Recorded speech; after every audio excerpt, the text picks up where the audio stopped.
Hello everyone, this is Kaveri Kathuria and once again welcome back to my channel. I hope you all are doing great. As you know, in last lecture we discussed important MCQs on marketing management. We already discussed 50 MCQs, right?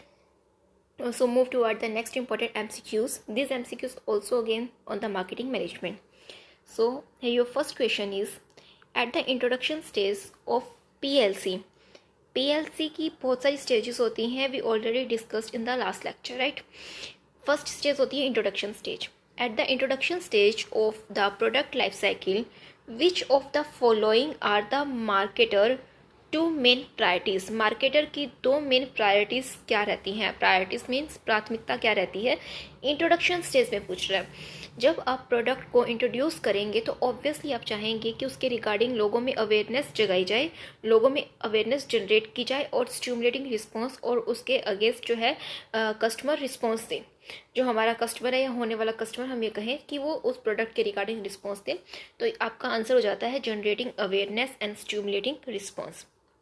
So this is your correct answer. Now move to next question. In the growth stage of product life cycle, which of the following statement are applicable? Growth stage की बात करता है product life cycle की कि which of the following statements are applicable. कौन कौन सी statements applicable होती हैं? See, first point पर आए अब. There is a rapid increase in sale. Sale increase होगा. ऑब्वियसली नाम से क्लियर है कि ग्रोथ है तो सेल तो हो रहा होगा. Effect of repeat purchasing are seen. Repeat purchasing का मतलब होता है एक ही कस्टमर उस प्रोडक्ट को बार बार परचेज कर रहा है, right. Next is increase competitor activities found. Competitor increase हो रहे हैं हम. Profit begin to rise. Profit increase हो रहा है. Good product management is required. और ये वो स्टेज है जहाँ पर गुड प्रोडक्ट मैनेजमेंट की रिक्वायरमेंट होती है. So all these points are applicable to the growth stage. So this is your correct answer. ये सारे ही पॉइंट्स आपके इंक्लूड किए जाएंगे. Now move to next question.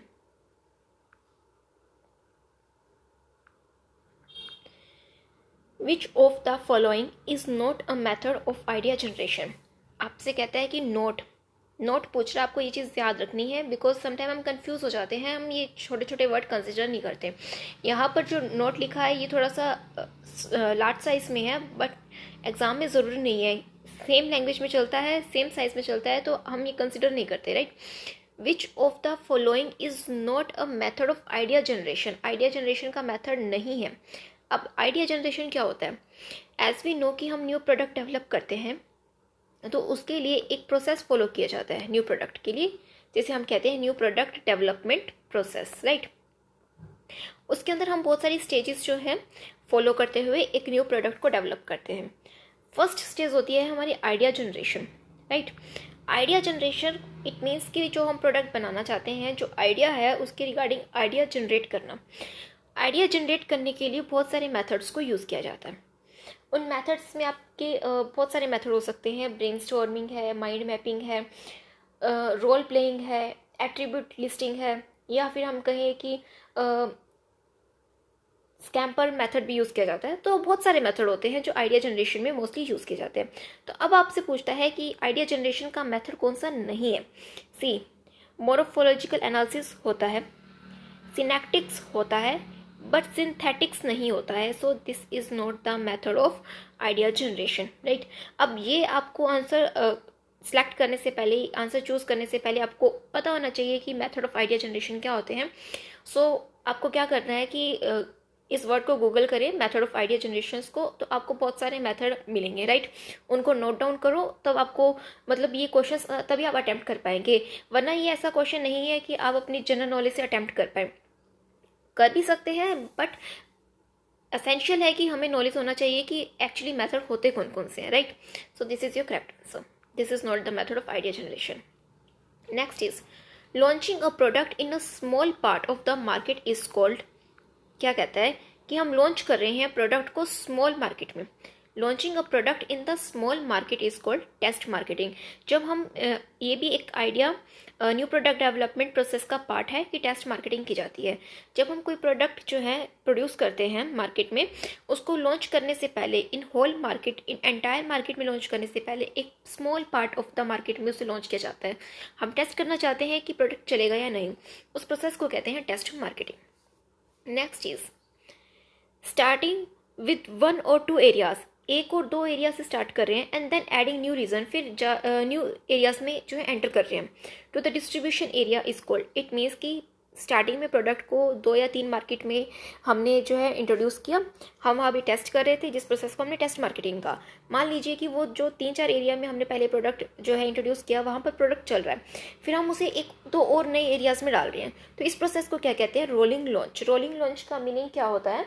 आपका एक प्रोसेस होता है of introducing new product in the market gradually, धीरे धीरे हम जो है उसे इंट्रोड्यूस करते हैं मार्केट में। So rolling launch is your correct answer. Next is which of the following is not a stage in the product life cycle. Product life cycle की स्टेज नहीं है। सी, इंट्रोडक्शन आपका होता है, ग्रोथ स्टेज होता है, then maturity and then decline, ये आपकी स्टेजेस रहती हैं। So withdrawal is not the stage of the product life cycle. So this is your correct answer. Next is which of the following statement would not support a market skimming policy for a new product. आपको कुछ statements दी हैं और आपसे पूछता है कि would not support, जो support नहीं करती, किसको सपोर्ट नहीं करती? मार्केट स्कीमिंग पॉलिसी को। अब पहले ये पता होना चाहिए कि मार्केट स्कीमिंग पॉलिसी क्या होती है। मार्केट स्कीमिंग पॉलिसी होती है जब हम कोई नया प्रोडक्ट प्रोड्यूस करते हैं, उसका प्राइस डिसाइड किया जाता है। प्राइस डिसाइड करने की एक स्ट्रेटजी है जिसके अंदर हम क्या करते हैं? हाई प्राइस चार्ज करते हैं। हाई प्राइस चार्ज करने का हमारा मेन जो मोटिव होता है वो होता है कि हम अपनी कॉस्ट को एज सुन एज पॉसिबल जो है कवर कर लें और हमारा रेवेन्यू जो है हाई जनरेट किया जाए। एक बार आपकी कॉस्ट कवर हो जाएगी, उसके बाद आप फ्यूचर में कोई और मार्केटिंग पॉलिसी भी लगा सकते हैं। तो मेन पर्पस होता है हाई कॉस्ट चार्ज करना, राइट। अब कहता है कि ये जो स्टेटमेंट दी गई हैं आपको, कौन सी अप्लाई नहीं होती है मार्केट स्कीमिंग पॉलिसी पर? The products quality and image support their high price. अगर आपका प्रोडक्ट का क्वालिटी और आपका इमेज जो है वो आपके हाई प्राइस को सपोर्ट करता है, राइट है। Enough buyers want the product at that price, और बहुत सारे जो बायर्स हैं, enough buyers want the product at that price, और उस प्राइस पर वो लोग बायर्स जो है परचेज करने को रेडी भी हैं। Competitor are not able to cut the high price. Competitor जो है आपका वो इस प्राइस को कट नहीं कर पाएगा। Competitor can enter the market easily. ये आपका स्टेटमेंट ट्रू नहीं है, because competitor can enter the market easily, कि कंपटीटर मार्केट में इजीली एंटर कर सकता है। So this statement doesn't support a market skimming policy, right. हम अपने प्रोडक्ट का प्राइस हाई चार्ज कर रहे हैं जस्ट बिकॉज कि हम कहीं ना कहीं जानते हैं कि हमारा प्रोडक्ट सुपीरियर है और हमारा प्रोडक्ट जो है किसी यूनिक नेचर में है, राइट। सो अब इसका कोई कंपटीटर फिलहाल नहीं है। So competitor can enter the market easily, ये आपका पॉइंट नहीं सपोर्ट करता है, स्टेटमेंट को सपोर्ट नहीं करता। Now move to next question. Choosing a price based upon its short term effect.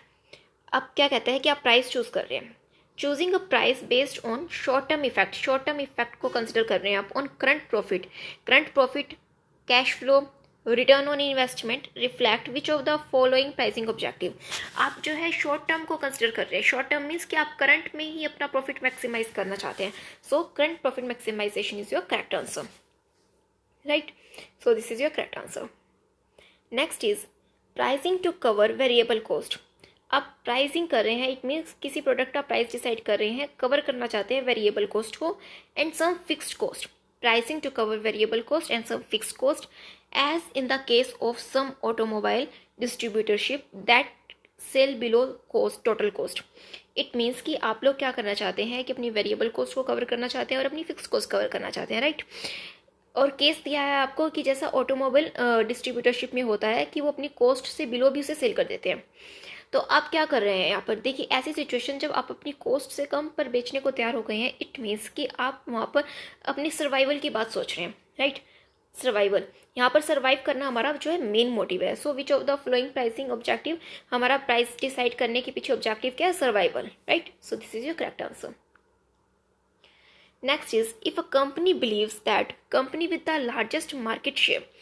कहता है कि कंपनी बिलीव करती है कि company with the largest market share, अगर उसका मार्केट शेयर लार्जेस्ट रहेगा, फिर इंजॉय द लोवेस्ट कॉस्ट, तो उसकी कॉस्ट कम हो जाएगी and highest long return profit, और उसका प्रॉफिट जो है हाई हो जाएगा, राइट। कंपनी क्या बिलीव कर रही है कि अगर मार्केट में उसका शेयर ज़्यादा रहेगा तो उसकी कॉस्ट कम हो जाएगी और उसका जो प्रॉफिट है वो लॉन्ग रन में हाई हो जाएगा, प्रॉफिट इंक्रीज हो जाएगा। That's mean that company will probably choose which of the following pricing objective as their primary course of action.